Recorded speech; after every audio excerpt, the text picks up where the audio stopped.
Thanks so much for staying with Morning Live this morning. Now, there's been a lot of conversation about South Africa transitioning away from coal towards cleaner energy sources. And this conversation, of course, rages on. And we've also seen in certain parts where some of the Western countries are now recommissioning some of their coal-fired plants due to the Russia-Ukraine war. And meanwhile, Greenpeace Africa says that coal is a dangerous dead end, pushing South Africa to the brink of destruction. And yesterday, the lobby group disrupted Minister Gwede Mantashe's opening address of the Africa Energy Indaba that is currently underway at the International Convention Centre in Cape Town. The activists held up banners with the message, "GWEDE Stop Blocking Renewables," among others. And we are joined now virtually to discuss this particular matter by climate and energy campaigner at Greenpeace Africa Thandile Chinyavanhu, as well as from African Exploration and Mining Finance Corporation, which supplies thermal coal to Eskom, Goitsemang Huma. Thanks so much, Thandile and Goitsemang, for speaking to us this morning. Let me start with you, Thandile, from Greenpeace, with regard to the statements that were made yesterday, the protest and the continued resistance, as you say, by Minister Mantashe to fast-track adding renewable energy to the South African grid.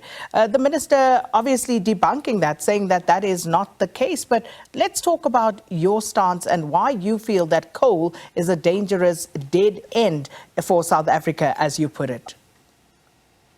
Good morning, and thank you so much for having me. So the statement we made yesterday was in relation to renewable energy and the potential that it has to deliver us out of this load shedding crisis, improve air quality in the coal belt region, as well as allow for us to meet our climate imperatives. So the main concern was presenting to the Minister of Energy our concerns around coal and the role that it seems to play in our energy mix, and his insistence that it will continue to play a role in our energy mix going forward for a long time. So he just reaffirmed beliefs that he is a coal zealot, and that was quite a concerning message that we received from him. But ultimately, the gist of that protest was to emphasize the risk that this coal plays to us and the communities at large.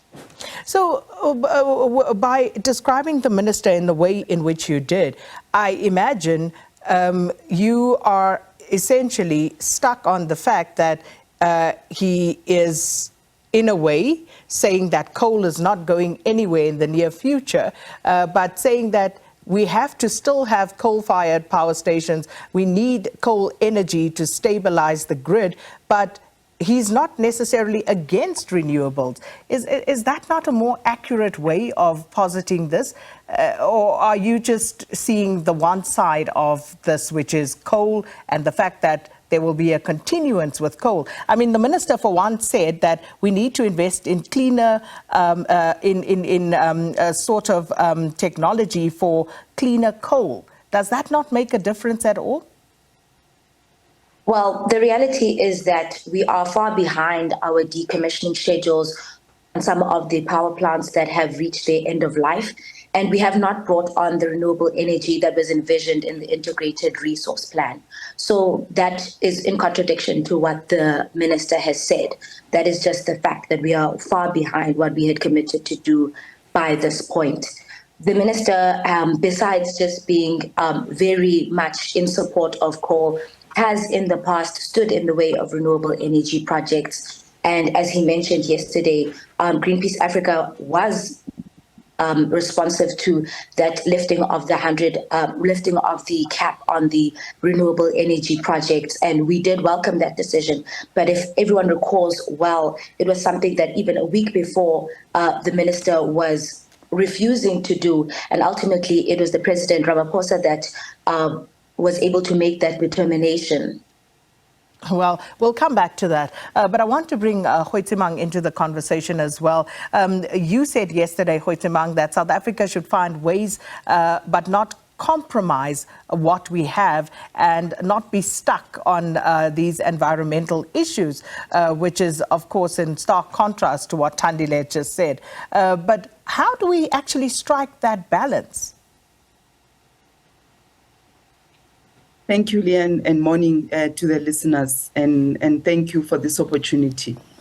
What is key is that where are we as South Africans? You know, even if we can talk renewable energy, the bottom line is that let us start from the Constitution, Section 24, which give rights to a healthy life and a stable environment, and not a compromise, you know, to any health of South Africans. So for that, South Africans should always remember that there was a journey. We are not starting now with renewable, you know, energies. And that's why I agree with the minister to say that we need to balance, because as we speak now, even those skills, you know, in the renewable energy space, we are not yet there ready, but there are plans in place. As we speak now, yesterday or the 23rd and the 24th, the Climate Commission, the Presidential Climate Commission, they were outlining the plans that they will increase the speed, you know, of implementation. The people now, even in our curriculum, we are still not even developing the skills to make ourselves ready. Yet our economy relies, you know, on energy. And if we look into how we should approach this, countries are saying, like China, as the number one, you know, emitters, they are saying that, okay, bring on that coal, South Africa, export it to us. We will focus on the technologies to improve, you know, on the emissions. And South Africa as well, we've moved, if you know, Sakina, that we used to pollute the air. Eskom had to come up with emissions, you know, assessment, you know, levels to reduce that. So our focus should be on saying that, what are the solutions? Yes, we welcome the renewable energy. Yes, we must make sure that we advance our constitution. It's not just Section 24 that is just there, not going to be realized. Let us focus on how are we going forward? What are the technologies that China is busy investing on that we can invest as well and still benefit from coal? And those communities as well, we need to prepare them. There are already consultations that have started. Mohololo, they started, I think, a week ago, where they highlighted critical things to say the unemployment in South Africa is not only about people not wanting jobs, it's about even the skills levels. So how about capitalizing on this? And whilst we are arguing about the environment, and prepare our people so as they can occupy those spaces and stop exporting skills to come and install solars for us, to come, you know, and build a hydrogen plant for us, to come and build electrical cars for us. Those investments, it shows that we are committed. The Minister of Finance this week was announcing on the incentives that are there for people that are investing on renewable energies. So let us not underestimate the actions that we are taking and compete with the first world countries and still give them our coal and they benefit their economies and allow our economy to collapse.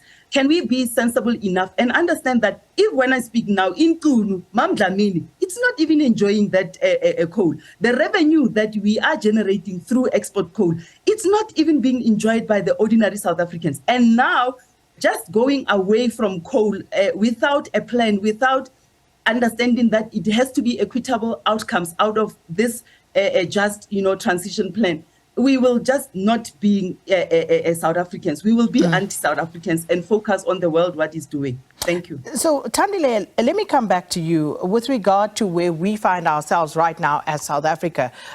We are permanently, since the start of this year, on load shedding. So how do we address that situation, and speaking about balance with, as you say, moving away at a much faster pace from the fossil fuel energies that we are reliant on right now? So in an ideal world for Greenpeace, would we have to shut down all the power stations tomorrow? And where does that leave us as South Africa from an energy security perspective? Well, that is a common misconception, that the expectation is that these power stations need to be shut down tomorrow. What Greenpeace Africa has been advocating for is that instead of burying our heads in the sand about the imminent transition, that we rather ensure that the social protections are there in place for people to be able to upskill and learn the skill of being able to install these solar panels, that the value chain of these renewable energy industries are sourced in South Africa, so that people will be able to have manufacturing jobs. We could improve our employment outcomes incredibly through doing that. So Greenpeace Africa conducted research which found that through the just transition under a 1.5 degrees Celsius scenario, we could see millions of jobs being created in South Africa. And that's the social imperative that a shift away from coal could allow us to have. And the reality, as Mam Goitsemang actually mentioned, is that we're not benefiting from the resources that are being extracted in terms of coal. Those are being exported. The revenue is being it's being enjoyed by the wealthiest individuals in South Africa. What we actually want to see is socially owned renewable energy projects that allow people to enjoy the resource of electricity without it being at the expense of their health.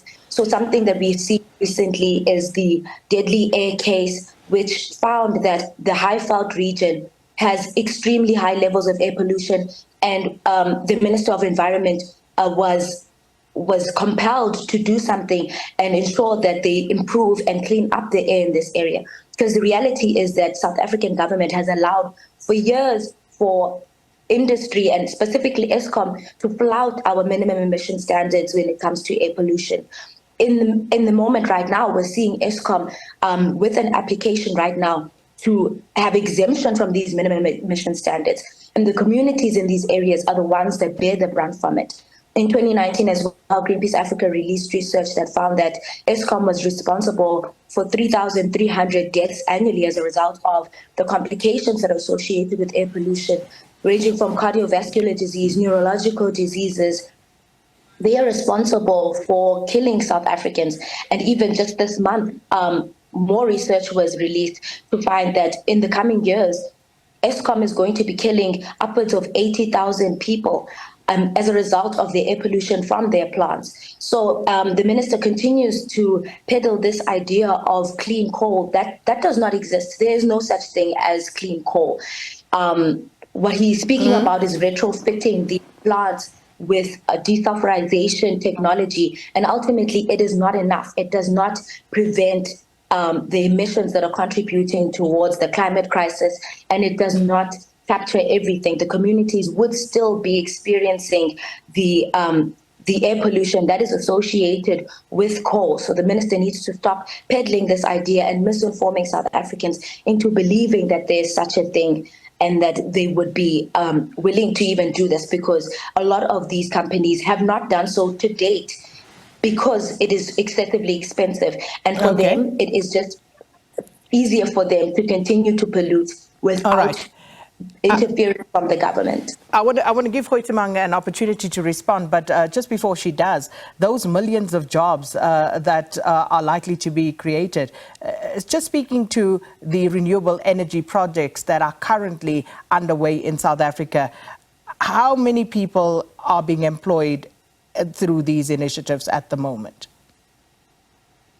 Well, we've seen significant growth in this area. So between 2016 and 17, we saw the job years that are in the renewable energy sector jump from 30,000 up to 60,000 job years being created. And we have the potential to have more of that should our government actually upscale the renewable energy projects. Sorry, in our you research, said, we found that 30 to 60,000 what? What were you saying? Are those actual jobs that are being created?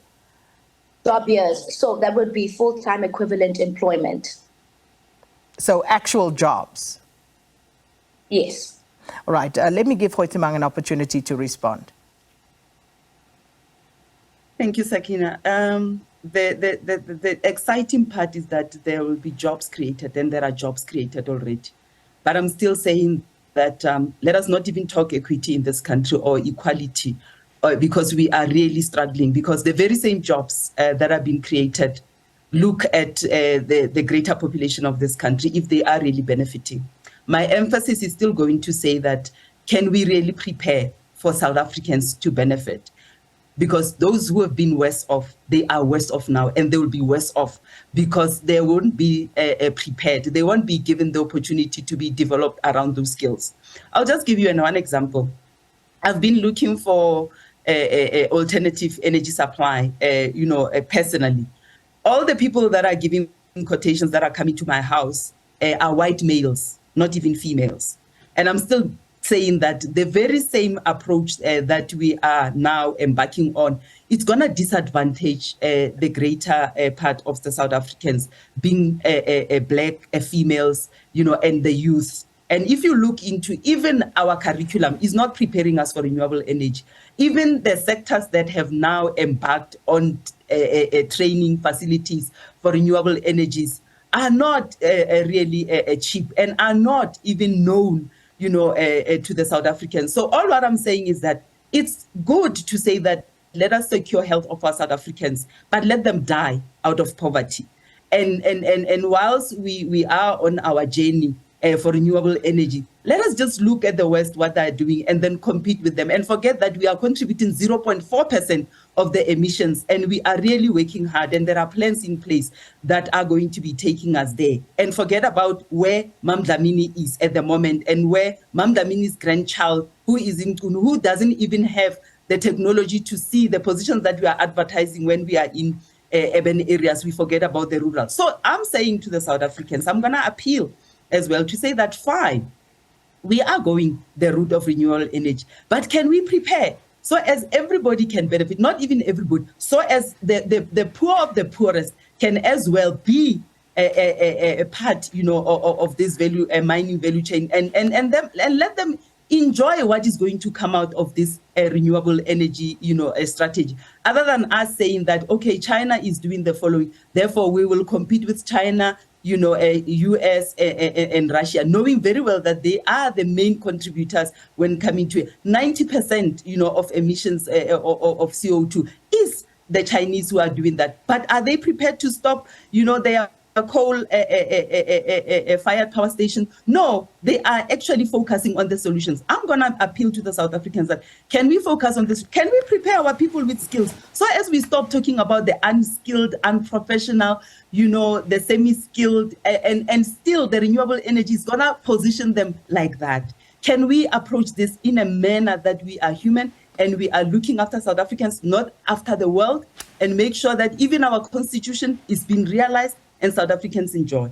That's all what I can say. Thank you. Well, I think this is the beginning of a very important debate. And I think as Morning Live, we probably should make time to have, a much broader discussion with more time to really drill down into these matters. But I have to thank both our guests this morning, climate and energy campaigner at Greenpeace Africa Thandile Chinyavanhu, and from African Exploration and Mining Finance Corporation, that supplies thermal coal to Eskom, we had Goitsemang Huma, and they, of course, sharing their differing perspectives on the drawn-out conversation about whether South Africa should, or not whether it should, but how it should transition away from coal towards cleaner energy. So we'll park that conversation because I think we need to pick it up in a much more discursive way.